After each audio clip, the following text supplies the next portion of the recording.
कौन छोटा, कौन बड़ा, कौन काबिल, कौन नाकाबिल, कौन सक्षम, कौन असक्षम, इस प्रकार का कोई संशय या झिझक रही हो, उसकी वजह से शायद आगे आने में संकोच किया जा रहा हो।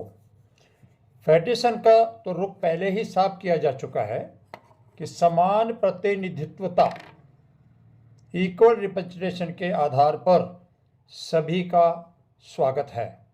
बस एक नाम, एक निशान और एक मिशन के साथ आगे बढ़ने का संकल्प जरूर सभी का हो। फेडरेशन द्वारा दिनांक 29 अक्टूबर 2023 को जयपुर में एक राज्य स्तरीय धरना आयोजित करने का फैसला लिया गया था। आप सभी को ज्ञात है कि राजस्थान राज्य के अंदर चुनावों के लिए आचार संहिता लागू हो चुकी है और यहाँ पे बड़े बड़े शहरों में जय हिंद जय भारत। मैं सोपू जी। सभी भूतपूर्व सैनिकों को ज्ञात है कि 29 अक्टूबर को जयपुर में FVA की रैली होनी थी, जो राजस्थान सरकार ने परमिशन नहीं दिया और वो परमिशन रद्द कर दी गई। उसका कारण बताया गया है कि चुनाव आ रहे हैं और आचार संहिता लागू है, और साथ ही में हवाला दिया गया कि वहां पे 144 धारा लागू है। साफ साफ पता लग रहा है कि सरकारें जो है भूतपूर्व सैनिकों को रैली नहीं करने देना चाहती। अगर 144 धारा लागू है तो आज राजस्थान में क्या 4 से लेकर 10 आदमी तक इकट्ठे नहीं हो रहे? तो ये आप ये देख लीजिए। दूसरा, आचार संहिता लगी है तो सिर्फ वो पूर्व सैनिकों को लगी है क्या? भारत का संविधान में ये लिखा हुआ है कि समानता का अधिकार नहीं है? बीजेपी के जो नेता है राज्यवर्धन सिंह राठौड़, जो मंत्री, वो अपने चुनाव प्रचार के लिए वहां गए। आपने देखा भी होगा, 2 दिन पहले वीडियो बनाया था मैंने, तो उसमें उनको काले झंडे भी दिखाए गए। तो उनके लिए अलग कानून और देश के पूर्व सैनिकों के लिए अलग कानून। बीजेपी की सरकार है तो वो दादागिरी कर रही है। तो पूर्व सैनिकों, आप देख लेना इस दादागिरी का बदला कैसे लेना है, क्योंकि वहां रैली नहीं करने दी जा रही है। अभी हमारे पास 2 रास्ते हैं। एक तो रास्ता है कि हम सभी जो संगठन है वो एक मंच पे आ जाएं, सरकार तब मानेगी। दूसरा रास्ता, जितने भी देश में पूर्व सैनिक हैं, जहां भी आह्वान होता है वहां पे वो पहुंचे हर हालत में। ये 2 ही रास्ते हैं, इसके अलावा कोई रास्ता नहीं है। अभी आप आइए सुनते हैं अर्जुन सिंह के वीडियो के मुख्य अंश। जय हिंद जय भारत। बड़े बड़े शहरों में धारा 144 लागू करी हुई है, जिसके कारण चुनाव आयोग द्वारा स्थानीय प्रशासन को किसी भी प्रदर्शन, रैली या धरना आयोजित करने के लिए मनाही की हुई है और इसी की वजह से प्रशासन द्वारा इसके लिए इजाज़त नहीं दी जा रही है। अतः शीघ्र ही काउंसिल द्वारा ये निर्णय लिया गया है कि किसी अन्य राज्य में अगला हमारा धरना आयोजित हो, जिसकी तिथि और जगह आपको शीघ्र ही अवगत करा दी जाएगी।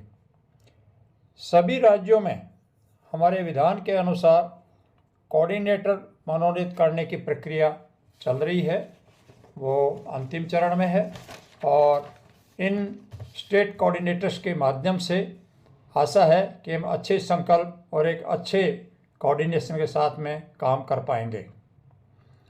दोस्तों, मैं फेडरेशन की मैनेजमेंट काउंसिल के सभी मेंबर्स और लाखों सदस्यों को धन्यवाद देना चाहूँगा कि पूर्व सैनिकों की एकता में बाधा बने स्वार्थी तत्वों की नकारात्मक टिप्पणियों और हरकतों को आप सभी ने एक सिरे से नकार कर या तो कोई प्रतिक्रिया ही नहीं दी, और अगर दी भी तो बहुत ही सुसंस्कार रूप से मर्यादित शब्दों के साथ में, और इससे आपका कद कम नहीं हुआ है, बल्कि आपके कद में बढ़ोतरी हुई है, वृद्धि हुई है, आपका सम्मान बढ़ा है, ना केवल पूर्व सैनिक वर्ग में बल्कि आम जन के मध्य भी। आप सभी से मेरा पुनः आग्रह रहेगा कि भविष्य में भी हम केवल और केवल लाखों वीर नारियों और ज़रूरतमंद पूर्व सैनिकों के हित में ही नेक लक्ष्य की प्राप्ति के लिए समर्पित भाव से आगे बढ़ेंगे। सफलता अवश्य मिलेगी। ये तो सर्वविदित हो चुका है और बहुत सारे बुद्धिजीवी पूर्व सैनिक और अन्य संगठन भी इस चीज़ को महसूस कर रहे हैं कि अभी अलग अलग नाम और अलग अलग निशान से अगर हम इसी प्रकार चलते रहे तो शायद सरकार संज्ञान नहीं लेगी। और इसी चीज़ को आगे रखते हुए फेडरेशन ने तो एक नहीं बल्कि कई कदम आगे बढ़ा दिए हैं और सभी जो भी आंदोलन के अंदर सक्रिय हैं उनसे पौने लाखों पूर्व सैनिकों की तरफ से आग्रह है कि आप निसंकोच आगे आए। लक्ष्य हमारा सबका एक है। सभी हम दावा कर रहे हैं कि हम OROP की विसंगतियों को दूर कराएंगे, MSP को दिलवा देंगे, CSD और इसी में भेदभाव हो रहे हैं उनको मिटा देंगे। तो ये साथियों तभी हो पाएगा कि जब हम सभी एक मंच पर आकर सरकार पर दबाव बनाएंगे। अननेसेसरी